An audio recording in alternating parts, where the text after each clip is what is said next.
Hello నేను miss Telugu రాష్ట్రాల్లో అఘోరి హల్చల్ చేస్తూ ఉన్నారు. రోజుకు ఒక రకంగా సంచలనం క్రియేట్ చేస్తున్నారు. అసలు ఆ అఘోరిని నియంత్రించేటువంటి వాళ్ళే లేరు అనేటువంటి చర్చ జరుగుతుంది. అలాంటి పరిస్థితి ఎందుకు వచ్చింది? అఘోరిల్ని నిలువరించలేని పరిస్థితి. అసలు ఆ అఘోరి గురించి తెలుసుకునేటువంటి ప్రయత్నం చేద్దాం. ప్రస్తుతం మన దగ్గర కాశీ నుంచి బాలకృష్ణ గారు, నమస్తే. జన్మలిచ్చిన తల్లిదండ్రులకు నమస్కరిస్తూ విశ్వేశ్వర గణాక్షిద్రస్సు. ఫస్ట్ దయచేసి వాడిని అఘోరి అంటాం మానేయండి. వాడి పేరు శ్రీనివాస్. శ్రీనివాస్ అనే పేరుతోనే పిలవండి. కాదు, మీకు వాడిని ఇప్పుడు మీరేమో ధైర్యంగా చెప్తున్నారు మీరు అఘోరి అని పిలవద్దని. అసలు అఘోరి అని పూజించకపోతే శపిస్తానంటున్నారు మరి ఆవిడ.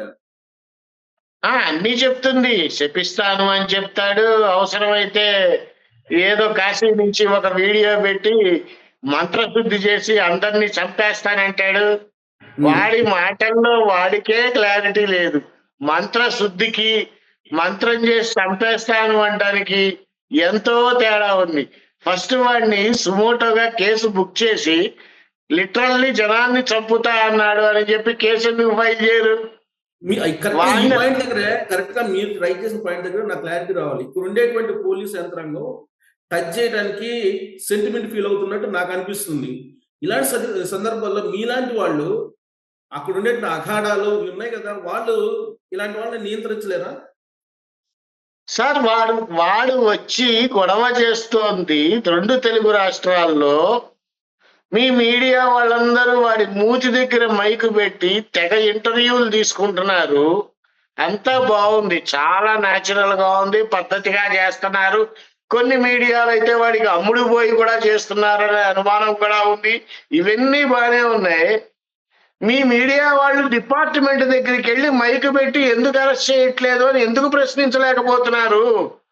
విచ్చలవిడిగా వదిలేస్తున్నారు ఎందుకు? మీరు తప్పు ఎవరిది? మీడియా వాళ్ళదా? వాడు పంపిస్తున్నటువంటి వీడియోస్ చూసి టెలికాస్ట్ చేసే వాళ్ళదా?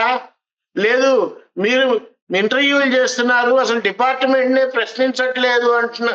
మీరు ప్రశ్నించట్లేదు కదా, అప్పుడు తప్పు విలేకరులదా? వాళ్ళు ఏం చెప్పండి. పోలీసులు ఎప్పటికప్పుడు ప్రయత్నం చేస్తున్నారు పంపించడానికి. ఈవెన్ గుజరాత్ పోలీసులు ఏం చేశారో మీకు కూడా తెలుసు. తెలంగాణ, ఆంధ్ర పోలీసులు కూడా రాష్ట్రం దాటి, సరిహద్దులు దాటి పంపించే ప్రయత్నం చేస్తూ ఉన్నారు, కానీ ఆగట్లేదు కదా. ఇప్పుడు మీరు గుజరాత్ పోలీసులు అన్నారు కదా, వాళ్ళు కనుక లేకపోతే ఆ వర్షిణి అనేటువంటి అమ్మాయి క్షేమంగా ఇంటికి వచ్చేదా? పైగా వీడు రిలీజ్ చేసుకునే వీడియోల్లో వాళ్ళ అన్న వచ్చాడు కాబట్టి వదిలేశాను, నువ్వు వదిలేకపోతే పోలీసులు అక్కడ తాట తీసేవాళ్ళు. అది చెప్పుకోవట్లే. పోలీసుల ముందు రెచ్చిపోతూ ఉంటే ఆ సిఐ గారు రాటు తీశారు వెనకాల నుంచి, జీబులో నుంచి. అప్పుడు భయపడి 2 చేతులు కట్టుకుని మాట్లాడటం మొదలు పెట్టాడు. వీడు పంపించేది ఏంటి? ఆ అమ్మాయిని డిపార్ట్మెంట్ ద్వారా వెళ్ళి తీసుకొని వచ్చారు వాళ్ళ అన్నదమ్ములు. నేనేదో ఉత్తరించేశాను, వాళ్ళ అన్నయ్య వచ్చాడు కాబట్టి పంపించేశాను. ఎదవ బిల్డప్లు ఎందుకు? కాశీలో కూడా ఒక బోట్లో నుంచొని నిన్ననే రాత్రి సాధన చేశా, శివ సాధన చేశా, శవాన్ని భుజించాను. ఇంత సొల్లు చెప్పేవాడు వాడు చేసే సాధనని లఘు పెట్టచ్చుగా. ఇప్పుడు ఇవన్నీ అబ్జర్వ్ చేస్తున్నారు కదా మీరు. ఇప్పుడు మీలాంటి వాళ్ళకి ఇలాంటి వాళ్ళ వ్యవహారాల వల్ల విలువ ఉంటుందంటారా? ఎక్కడుంటుందండి విలువ? ఏముంది చెప్పండి నాకు వాడికి విలువ. పర్టికులర్ గా 2 ఛానల్స్ నెత్తినేసుకొని మోస్తున్నారు. వాడిని ఇష్టం వచ్చినట్టు థంబ్నైల్స్ పెడుతున్నారు. వర్షిణి జంపు, వర్షిణి అఘోర ఇంటి ముందు గోల, అమ్మా నాన్న అపార్ట్మెంట్ లో కోట్లకి డీలు. ఎవరు చెప్పాడు? ఎందుకు చేస్తున్నారు ఇలాగా? మీడియాలో వ్యూస్ కోసమా? దేనికోసం చేస్తున్నారు? లిటరల్లీ ఈ మీడియా వాళ్ళంతా ఒక విధంగా అమ్మాయి పరువు తీసేస్తున్నారు. ఎందుకు బాలకృష్ణ స్వామి గారు మీరు ఏమండి? అలా ఎందుకు అనుకుంటారు? ఇప్పుడు ఆవిడ సనాతన ధర్మం, హిందూ ధర్మాన్ని కాపాడటానికి నేను వచ్చాను అని చెప్పి చెప్తున్నారు. మరి ఎవరండి? ఆవిడే శ్రీనివాసో లేకపోతే అఘోరినో ఎవరు అనుకుంటే వాళ్ళు. ఆ మీరు కరెక్ట్ గా మాట్లాడారు.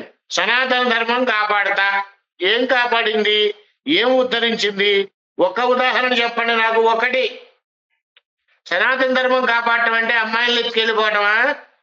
సనాతన ధర్మం కాపాడటం అంటే కొమరవెల్లిలో భక్తుల్ని గాయపరచటమా? సనాతన ధర్మం కాపాడటం అంటే డిపార్ట్మెంట్ వాళ్ళ మీద చేసుకోవటమా?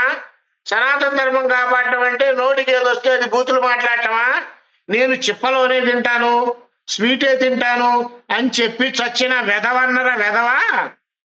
చికెన్లు మటన్లు ఇప్పుడు ఎలా తింటున్నావు? నేల మీద భోజనం ఎలా చేస్తున్నావు? బీర్లు ఎలా తాగుతున్నావు? వాడు మాట్లాడిన మాటలు ఇవన్నీ నేను మాట్లాడలా. మా గురువు గారు చెప్పారు, అందువల్ల అమ్మాయిని వదిలిపెట్టాను. గురువు గారు చెప్పడం ఏంట్రా దరిద్రుడా?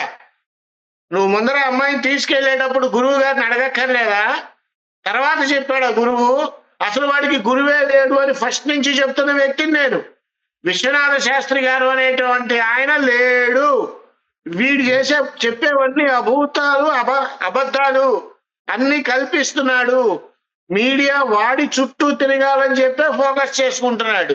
విడిగా ఏదన్నా ఒక్క న్యూస్ వాడి గురించి ఈ పని మంచి పని చేశాడు అని మీరు అడిగారు కదా, సనాతన ధర్మం కోసం పాట పడుతున్నాడని. చెప్పండి మీరే, ఏం మంచి పని చేశాడు? ఒక విలేకరి ఇప్పుడు శ్రీవర్షినితో పాటు 11 మంది ఉన్నారు. వాళ్ళందరూ నా శిష్యురాళ్ళు. నేను వాళ్ళకి సాధన నేర్పిస్తున్నానని చెప్తున్నాడు. బాగుందండి, సాధన నేర్పిస్తున్నాడు. 11 మంది శిష్యులు ఉన్నారు. సాధన ఎక్కడ నేర్పించాలి? నీకు నిజంగా శిష్యులైతే నీకంటూ ఒక స్థావరం ఉంటే ఆ స్థావరం దగ్గరికి తీసుకుని వెళ్ళాలి. అది ఎవరితో? తల్లిదండ్రుల అనుమతితో. ఎవరి అనుమతి లేకుండా ఎవరిని పడితే వాళ్ళని కారులో ఎక్కించుకొని ఈడే బటాచోరి వెధవ, వీడే ఊరంతా తిరుగుతాడు. వీళ్లతో పాటు ఆ అమ్మాయిని తీసుకుని వెళ్ళి ఏం మెసేజ్ ఇద్దామని సమాజానికి? రకరకాల ఇబ్బందులు ఉంటాయి లేడీస్ కి. అవన్నీ వీడికి తెలుసా ఏమన్నా? ఇప్పుడు అడిగితే గురువు పర్మిషన్ ఉందా అని నేను గురువుతో మాట్లాడకుండా తీసుకొచ్చాను అంటే ఎవరో ఏదో మీడియాలో చెప్తే దాన్ని వాడు విని వాడు ఇష్టం వచ్చినట్టు వాడు దాన్ని మలుచుకొని మాట్లాడతాడా? ఇప్పుడు గత కొంతకాలంగా నడుస్తుంది ఇది. అలాంటప్పుడు అఘోర వ్యవస్థకో లేకపోతే నాగసాధుల వ్యవస్థకో ఇది చిన్న చూపు కదా? ఆ వ్యవస్థకి చిన్న చూపు కదా? చిన్న చూపు అంటే ఒక విధంగా చిన్న చూపే. ఈ అఘోరా అని చెప్పుకుంటూ ఉన్నటువంటి శ్రీనివాస్ గారు నిజంగా ఇటువైపు వచ్చి అఘోరా అని గట్టిగా మాట్లాడమనండి, తన్ని తరివేస్తారు. వాడు చేస్తున్నవన్నీ గొడవలు కూడా 1-2 తెలుగు రాష్ట్రాలే. ఇటువైపు నోరు తెరిస్తే తొక్క తీసి తోలు తీస్తారు. అందుకే వాడు ఇటు పక్క నోరు తెరవడు. వాడిని పెంచి ప్రోత్సహిస్తోందే మీడియా.